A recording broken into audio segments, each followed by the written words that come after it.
Hello, and thank you for your interest in our valley, our vision, stronger together. This presentation was first presented at the Scenario Evaluation Workshop in May of 2024. This presentation covers the process and background of this effort, what we've learned from residents, including big ideas and issues and values that have come to the top in this process, a summary of alternative growth scenarios, and then an invitation to participate in an online questionnaire. So what is our valley, our vision? Well, it's an opportunity for us to look at our past and think about what's working, what we really enjoy and appreciate about our valley, to think about the present. Again, what's working? What do we want to preserve and enhance? And then as we look to the future, thinking all the way out to 2050, what would we like to see and become as we grow and change over time? So why do we do visioning? Well, we want to explore the long-term consequences of the choices that we make now, because those choices matter for our kids and our grandkids. And we want to be proactive. Just as we plan for the future of our families, together we can plan for the future of our valley. This process is being guided by the mayors of both of our cities, Gunnison and Centerfield, as well as a stakeholder committee. And it is a public process. We're committed to providing research and information to the public. We seek broad public input throughout the process. We build vision directly from that public feedback, and we're transparent throughout, so you see a connection between what people say at one meeting and what we come back with at the next meeting. And we hope that these conversations build momentum for implementation. You'll understand where you want to go and can think together about how to get there. And we operate under this premise that the public has a right to choose its future and that public officials should serve that vision. And second, that the public will make good choices if presented with real options, especially options that they help create. So it's a public process. It's also a scenarios process. We'll be exploring the choices we could make today and their long-term consequences. We begin by looking at a trend or a baseline scenario and projecting that forward. And then we can compare that trend scenario with scenarios created with ideas from the public. And we think that this process is practical because it will lead to a practical vision. It identifies, honors, and addresses your values, your big ideas, your issues, and it yields a vision picture or map, a vision statement, and a set of guiding principles. And that vision statement and those principles can guide future general planning, downtown planning and growth, and recreation and transportation plans, and also budgeting for capital improvements and other programs. It can become a standard to weigh current and future decisions against. So all along the way, we can ask, are we becoming what we said we want to become? And this is our visioning process. A few months ago, we all engaged in a brainstorming workshop to just get ideas on the table, dream about our valley in 2050. We took those ideas and identified themes and incorporated those into scenarios. We're evaluating those scenarios now. We're moving toward a vision and vision implementation. So what is our valley, our vision, stronger together? We hope that you come to see it as your voice, your project, your vision. We're all in this together, and together we can create a legacy for future generations. We know we're going to grow. We don't know how quickly or how much, but why not identify and realize our vision so that when growth comes, we're prepared? And this is our study area. You can see that it includes the towns of Gunnison and Centerfield and surrounding areas. So what does growth look like? This is an evaporation map from Draper, Utah in 1972. Back then it was largely agricultural. You can see all of the red is irrigated farmland. And just in the course of one child growing up, you can see that that changes. The red transitions to pink, which is suburban house lawns.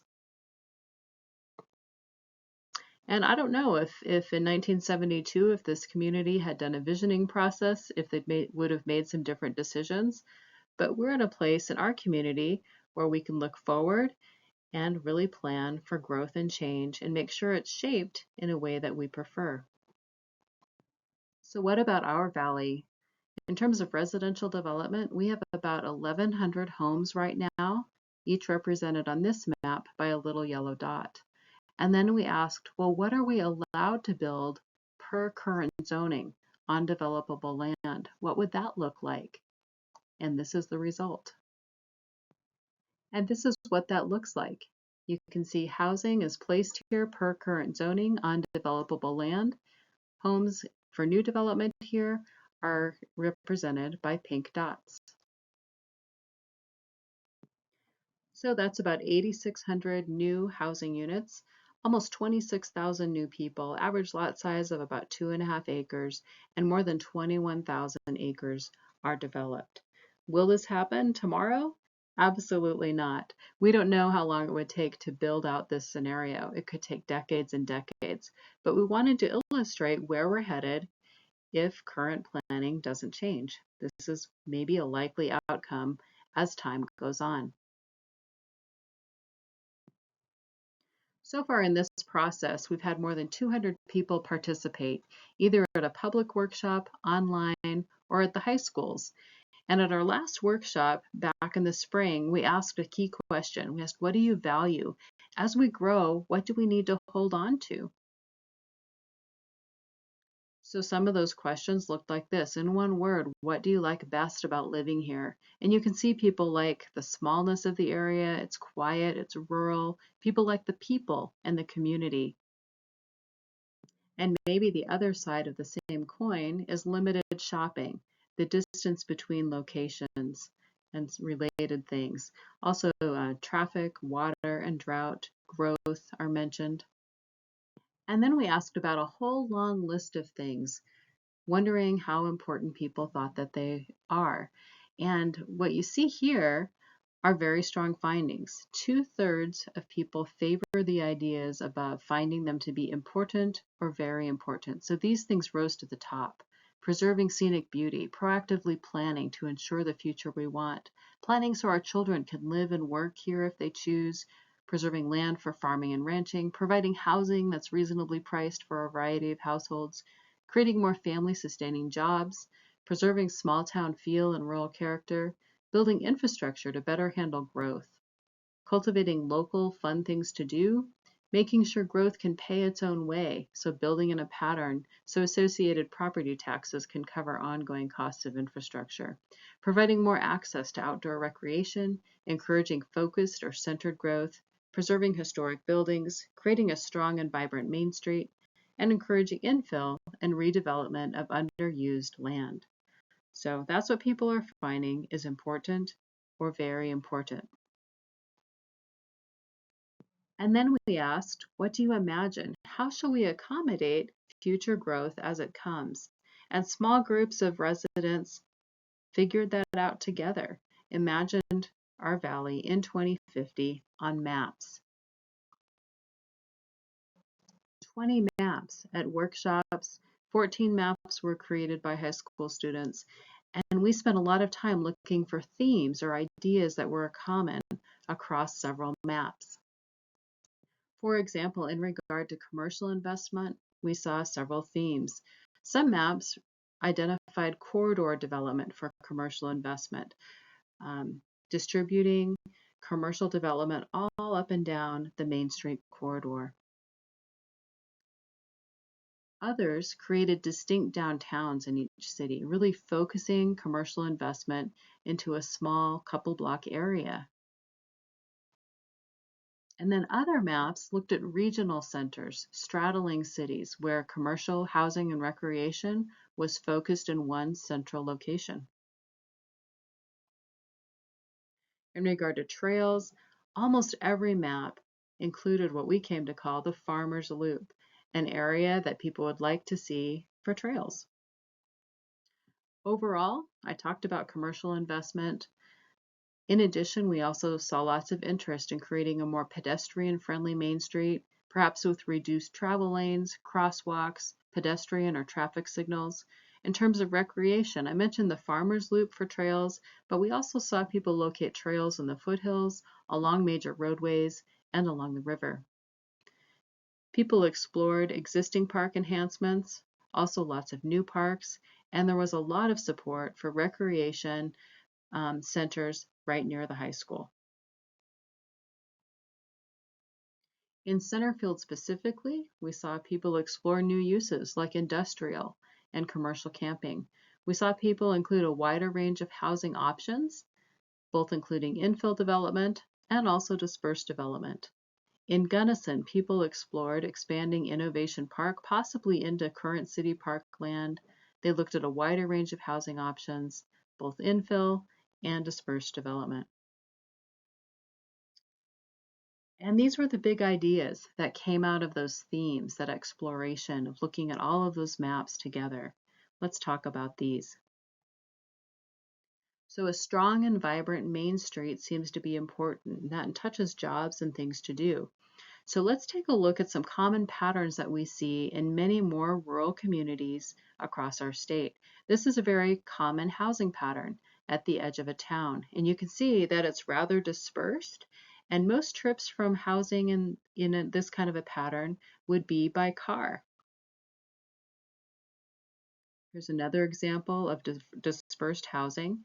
And then the most common thing we see with this pattern is the attendant commercial also tends to be more dispersed as opposed to creating a strong and vibrant kind of place along Main Street. So here you see the highway in yellow, and then you see large parking lots with buildings toward the back, so more auto-focused, more spread out. Another example of common commercial pattern, large parking lots on the highway, buildings tend to be toward the back, and the emphasis is really more on driving. Alternatively, you can look at centering your commercial on a few blocks of Main. So you can look for infill options or underused land. Here's a very coherent street grid, very typical of rural communities in Utah, as well as Centerfield and Gunnison. And then you can look for those vacant lands that might hold opportunity. We like to think of those as maybe missing teeth among the buildings along your Main Street. And those areas could become areas of focus to really re-energize or create a historic feeling downtown. You can add in housing to further support business so people can walk from their homes to a restaurant, say, or to pick up something they need. Or you could focus that same kind of effort on creating a focused area in a new part of town that has a little more vacant land, creating that strong, vibrant center. Here's an example. You can see here that the Main Street is fronted by businesses. There are no missing teeth in this example. There's housing nearby, so it's walkable. There's a great park. So that's one idea. The second idea is reasonably priced housing, and this really touches a concern that people have for future generations. And there are a couple of questions around this idea. What housing do you have, and what housing do you need? So on the left side, you see larger homes, larger lots. You see cottages, smaller house options in the middle. Then you see some attached housing, some townhomes, and even apartments above businesses. So those are a lot of options. They span the spectrum of housing. Think about what you have in your town and what you might need. Think about different stages of life, maybe what your kids need, what your grandkids might need in the future, what you need as a growing family, and make sure you have the full spectrum of housing. And think too about income levels. When people are just starting out, they make less money, they may make more money as they get older and more into their careers, and the attendant housing needs and ability to afford different types of housing can change over time. Related to reasonably priced housing is the cost of infrastructure. So the greater the distance to households, that means infrastructure costs are more. It just costs more to build more miles of roads, of sewer, of water lines. And initially, the developer pays for that, but it's the home buyer who ultimately pays for it. And then as those miles of roads and sewer and water lines age, it's the property taxes that end up paying for those things. Our cities have to maintain and cover the costs of maintenance and operations over time. And so as taxpayers, the decisions we make about how efficient we are with our infrastructure affect us. The bottom image there, the yellow, reduce distances to households, decrease infrastructure costs in general. So that also affects housing affordability from a property tax level and a home buying perspective. The third idea that seems very important is farmland and scenic preservation. That ties then to our rural character. And when we think about farmland preservation, we want to remember this premise that property owners possess a bundle of rights that run with the land. So planning needs to preserve quality of life for our community, but also protect private property rights. When we think of farmland preservation, we can do that within a structure that still allows a farmer to cash in if they want to, make sales or develop their property if they wish. So this is a pretty typical situation. You have a piece of farm ground, a farmer is looking to develop it, and here's what might typically happen. You might see 100 1-acre lots, and it's spread out across the whole piece. You've got house lots, you've got roads. And here's an alternative. It's called a rural residential cluster. The same number of houses are built, but instead of on 1-acre lots, there may be on 1/4-acre lots. Maybe we've also got some parkland tucked in there. And the remaining 75% of farm ground is permanently protected for continued agricultural use. And then the next idea ties more to rural character than farmland preservation. So here's a conventional subdivision. It's 100% housing and streets. And here's an alternative called a neighborhood with agriculture and open space. So 75% of the land is homes, they're clustered. And then the remaining 25% is a community garden and a park. So to the top right there, you see orchard space, you see some greenhouses. That could be a community garden, or it could be a small plot farm that a farmer is working on. And then finally, access to recreation, trails, natural areas, and parks. Those things were very popular when people worked on the maps. People identified trails for sure, but there were lots of opinions on what kind and how many. We'd like to learn more about that. And parks too, very popular. People would like to see them. We want to know more about you're interested in enhancing existing, creating new parks. Would you like to focus on the heart of town or on the outskirts? And then a recreation center is also part of the conversation. A recreation center occurred on more than half of the maps. So there's a lot of recreational opportunities to think through in more detail together. So we took these themes that we could pull from the maps, your ideas, and we created scenarios. They capture these themes, and we created 3 of them. All 3 of the scenarios have a constant new population and new jobs, and that's about 3,300 new households and about 3,300 new jobs. And that enables a comparison of various paths forward. So we're not comparing the amount of growth, but rather the pattern of growth. We want you too to remember that what you'll see is maybe a long-term picture, and it's also incremental. These things won't happen tomorrow, but over time, if we work together, we could see a lot of this implemented. Also, we see this as a concept. It's not a zoning map. Specific locations might be different. We're just illustrating one possible way ideas could unfold. And then these scenarios aren't all or nothing. We're not going to be asking you at the end of the day to pick scenario 1 or scenario 3. Rather, we'd like you to see which pieces and parts of these scenarios resonate most with you, and those pieces and parts will inform the vision. So here are the 3 scenarios. Scenario 1, dispersed trend, 2, regional center, and 3 two-downtowns. Let's dive in and take a closer look. First, we'll make them bigger. We'll look at dispersed trend, and you can see the land area on this scenario takes up more space than any of the others in terms of new growth. The second scenario is a smaller footprint, excluding the lime-colored areas on the left and right. Those are recreational areas. And then scenario 3 is the smallest housing and jobs footprint.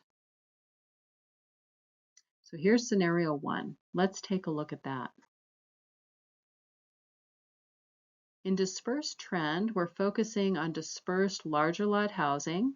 That's in the yellow. And then we also have some rural residential clusters and some neighborhoods with open space, and those are in the 2 shades of green. In terms of commercial, we're looking at dispersed commercial all along the Highway 89 and Main Street corridor, and industrial areas we've located on the east side of both of the cities. This scenario tests bike lanes in terms of trails along major roadways, including the Farmers Loop, and then parks, we're looking at improvements at existing parks. Transportation, we're looking at key sidewalks, really emphasizing safe routes to school. So that's scenario 1, dispersed trend. And here's scenario 2, regional center. This scenario's housing focuses on a mix from large lot in yellow to medium lot in orange to attached in the deeper orange. So a wider variety. And then instead of dispersing the commercial all along the corridor, it's focused into a commercial center that's walkable and pedestrian friendly. It straddles the cities, so it's in a very central location. In terms of transportation, we're looking at local road connections, those are in orange, and then adding in key crosswalks and pedestrian lights on Main Street to help improve walkability and safety. Industrial in about the same place as in scenario 1. And this scenario focuses on natural surface trails and outlying areas and Farmers Loop. So you can see trails going above the city outside of Gunnison.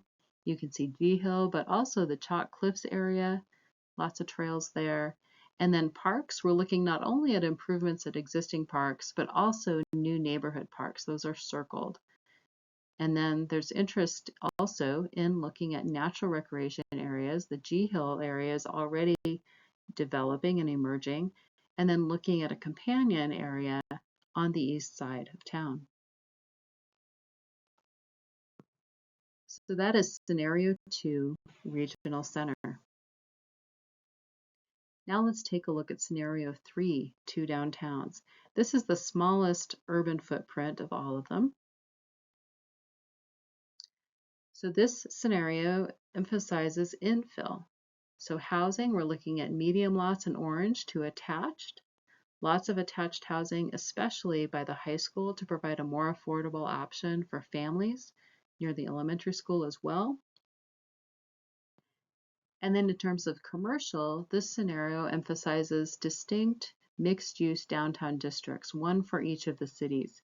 So a couple of blocks lining Main Street, and then surrounding those blocks, a support district where you'd fill in with cottages and other housing. So you're bringing housing into the center of your city as much as possible to help support commercial and business development on Main Street. In terms of transportation, we're looking at Main Street being reduced to 2 lanes and a turn lane in those downtown blocks. We'd add on-street parking and wide sidewalks, so you'd slow traffic down when you enter the heart of each city. We'd look at crosswalks and pedestrian lights, a signal at Main and 100 South in Gunnison. In this scenario, Innovation Park in Gunnison is expanded into existing parkland, and a new industrial park is located southwest of Centerfield. When we think of recreation, this scenario focuses on paved pathways along major roadways and the Farmers Loop, and also a city loop. And then it's also interesting to note that we'd be expanding the river trail, and including an emerald necklace of parks all along the Sandpitch River Trail. We'd also be focusing on an indoor and outdoor recreation center and regional park. So that's scenario 3, 2 downtowns.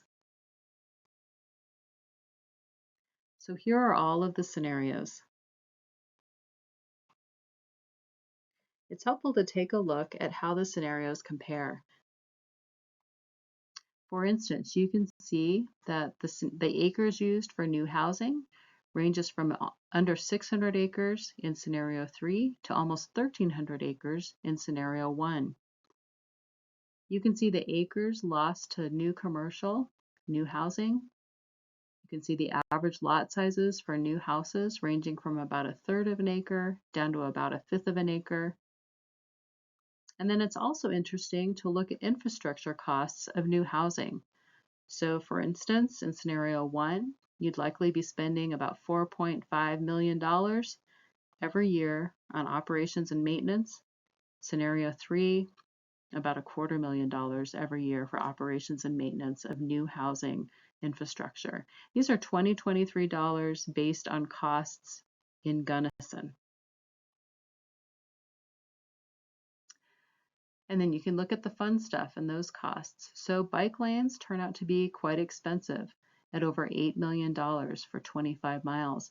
Natural surface trails, you get 11 more miles, 36 miles at a cost of maybe 3.7 million or so. Separated paved pathways, fewer miles, 22, and the cost is just between the other pathways at about $7 million, almost 7. New public parks, you see costs ranging from about 1.6 million when we're looking at existing parks improvements. When we're adding new parks, about 3 million. And then the Emerald Necklace plus a large regional park, we're looking at more like 8 million. But you also have about 90 acres of parks, so a much bigger park system. So here are the scenarios. And we'd like you to spend time studying those. There are PDFs of the scenarios on the website. And once you're done studying those, we'd invite you to take an online questionnaire. We'd really like to hear from you and understand which pieces, parts of the scenarios resonate for you and what you'd like to see compiled and included in our vision for our valley. So again, this is our visioning process. We're evaluating scenarios now. We urge you to participate in that process by taking the questionnaire that's online, and then plan to attend the vision celebration where we'll unveil an alternative scenario that we'll call our new community vision. We're so excited about that process and hope to see you there. Thanks again for your interest, and please do explore the scenarios online and take the questionnaire or the survey that you find there. Thanks for your time.